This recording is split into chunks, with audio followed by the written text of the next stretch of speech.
they had. So you have people on the conservative right and on the liberal left that are both Luciferian pedophiles. This goes across the political spectrum. So I totally agree. And anybody who's trying to take this seriously should realize that it is embedded, and it's the way that they operate. It's the only way that they can operate, because to be into something so sick, you have to, if they didn't operate in this weird underground manner, they couldn't possibly exist, because it facilitates itself. So people need to be more aware of the fact that these people are hiding in plain sight, and that they are hiding now, and they are hiding everywhere.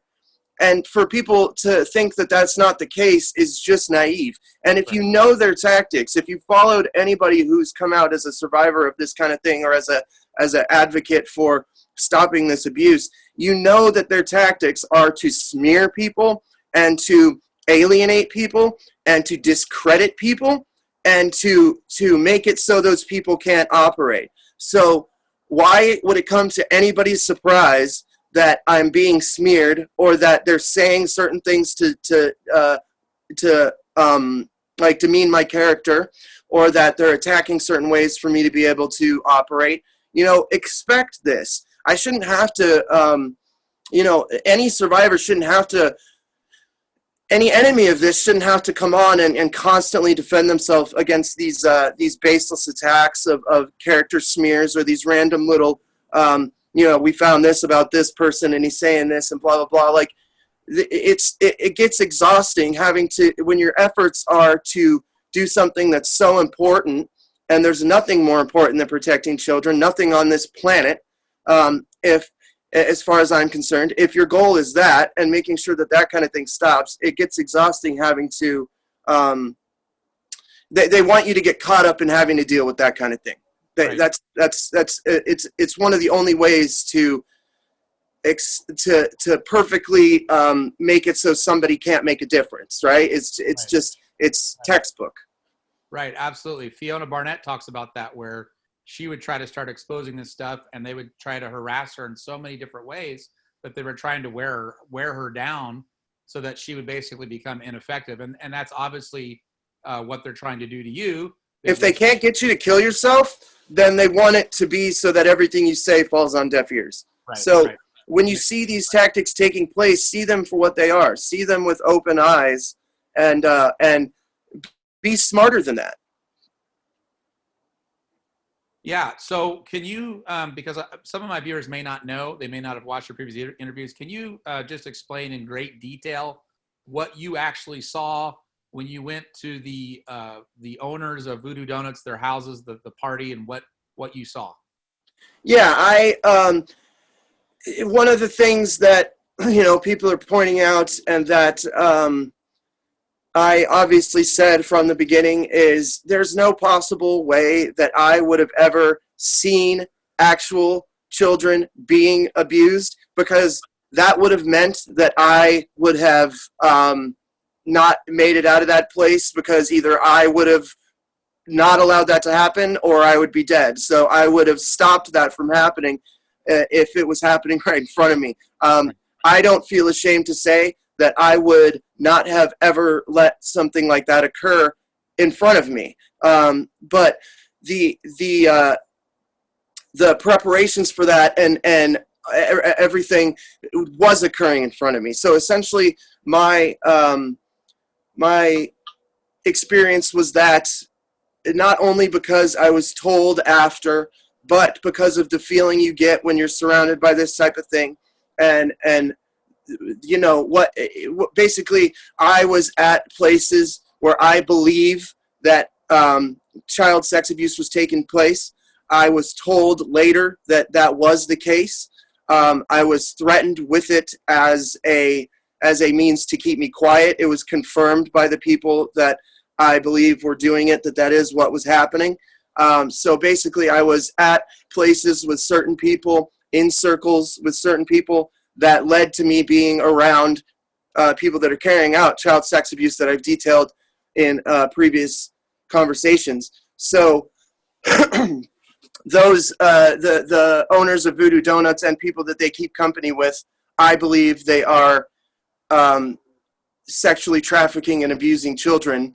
And there are certain people in their social groups that, in a large social group, that do that type of thing, and it's going on without any type of opposition, from what I know. So when I saw this stuff taking place, I immediately, when I saw what led me to believe it was taking place, I immediately made a lot of enemies, and it resulted in me being targeted by those people, which then resulted in me speaking out about it. And it's occurring in the alternative kind of culture that they exist in here. There's like a music scene involved with it. There's an owner of other clubs that we've talked about. It involves, photographers, alternative photographers, and alternative music scenes, and alternative clubs, like strip clubs and sex clubs and music clubs and things like that, how they operate in this large social circle here in Portland, Oregon. Right. So I think I remember, and this is just mainly for the benefit of people who haven't seen those interviews, but I remember you saying that at one point, I forget which owner it was of Voodoo Donuts, but you were basically, because you're it's an audio engineer, correct? Yeah. So since you're an audio engineer, you were hanging out with a lot of different types of people in terms of musicians and things like that. And you were invited to go to a party that was being held by one of the owners of Voodoo Donuts. Of course, Shannon. Okay, yeah, and when you were there, you started noticing weird things, like it was an all-adult party, and yet there was all these little children being walked basically into back rooms, and Exactly. and you're standing there thinking, like, this doesn't make sense. Why would these little children be? Because of the fact that I was abused as a child, that kind of thing always sets me off. Like anyone with off? Yeah. with my, I don't know. Apparently, it doesn't set a lot of people off, because from how it's been explained to me later, there are certain people that also attended this party that thought nothing was wrong, that aren't involved in this type of thing. There's been a lot of people that are coming forward to talk to me that are saying that there are people that were there that weren't involved, that don't know that it takes place and things like that. But it set me off right away. Like I have so much precaution with my own child because of the fact that this kind of thing happened to me, that I am so particular about the kind of company that's around me, so particular about the kind of places that he would be, that kind of thing immediately sets me off. And when I raised any kind of concern about it, I was immediately confronted in a threatening manner, and we left. And then since then, I've been in certain places. It's almost like they try to keep their enemies closer, because I was brought to certain places where the same circles were acting in the same way several times after that, and that's when the targeting became very intense, and I was confronted by people who verbally confirmed it, that I've also detailed that same social group. And so expressing any kind of concern about the situation will immediately get you on the radar, which I found out very quickly. And let's be clear too for the viewers. I mean, this wasn't some type of party where like there were a bunch of families where it would be obvious that kids would be there. No, not at all. Yeah, an adult geared party for adults, and to have any little children there would have been very weird and out of the ordinary for a normal person. But here's the problem with Portland, which I noticed in Portland, is people in Portland are very asleep, because in Portland, people are very self-involved. There's a lot of sexual perversion that goes on in Portland, which makes people very self-involved. There's almost a spirit of self-involvement in Portland in particular. I actually researched this topic because I lived there for so long, but there's actually more nude and pornography shops in Portland per capita than even in Las Vegas. Yeah, which is one of the things that, like, when people can understand this, like when you're in a profession where you work in the type of places that will have you in clubs and the places where alternative music is played and stuff like that, the amount of sex clubs that also double as music venues and things like that, it's so easy to find yourself in the company of these type of people. Like almost everyone who plays in any kind of alternative band is going to find themselves in a room with the club owner that also owns strip clubs. That you're going to find yourself in a room with people that are involved in the sex industry in some way because it's so prevalent in Portland. Right, right. Sorry, I'm just getting a jacket. Yeah, no problem.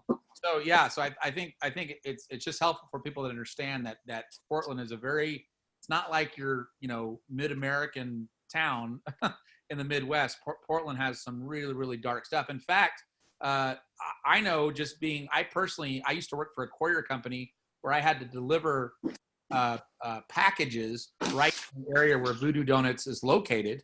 And right next to Voodoo Donuts is the Paris Theater, which is basically where people go to have public orgies with each other. I mean, it's like gross, and it's right there. It's connected right to, and I always wondered, why would a donut shop be placed right next to this sex club and right amidst all these bars? It's like, this is not a family. This is not a place where do you know about the tunnels then?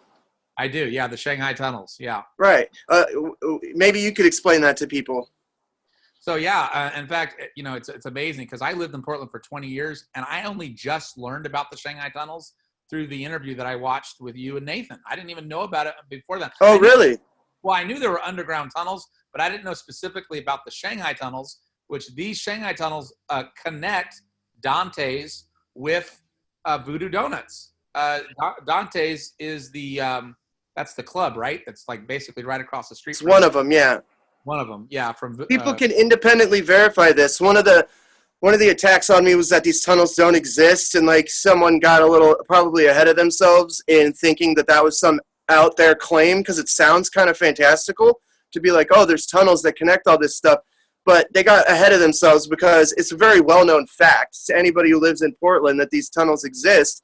And you can go take tours of them. People since then have sent me like visitors things saying that like there's portions of it that you could tour because it's like such an interesting aspect of Portland. But the thing that people don't get is that it connects all these nightlife places together in a way that they can take things from place to place without drawing any suspicion. And the way that I know that is musical gear was taken from one club to another.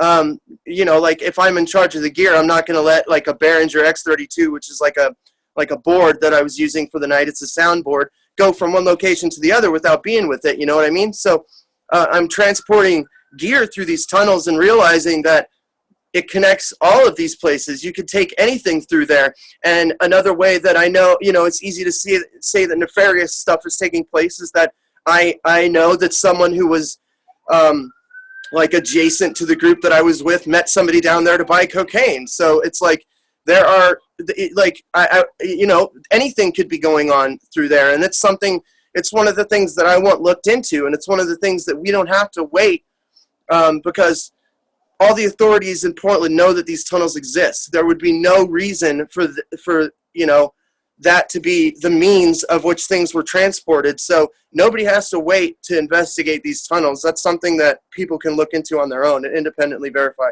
Yeah, absolutely. You could actually go on YouTube because I did this, and there's a documentary from years ago that shows the entire history of the tunnels underneath Portland. They used to be used way back in the 19th century when they would transport fish up the river of the Willamette, and they'd bring it rather than putting on the docks, they would actually literally load them right into these tunnels that go underneath Portland. So this is a very well documented fact. There's a lot of information out there to prove that these tunnels are there.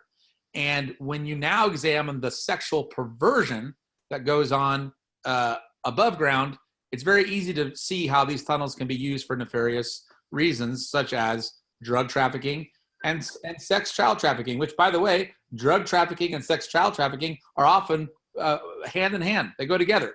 Absolutely. So, that's anyone who would deny that there are tunnels in existence. They're just being ignorant because it's. Well, I think what I'm trying to do is put a picture together for people to understand, because when you hear about the kind of things that I'm claiming are happening, you might think that it's too fantastical, but and you hear things like tunnels. Oh, it's fantastical. But when you put all these pieces together, it's not hard to understand the picture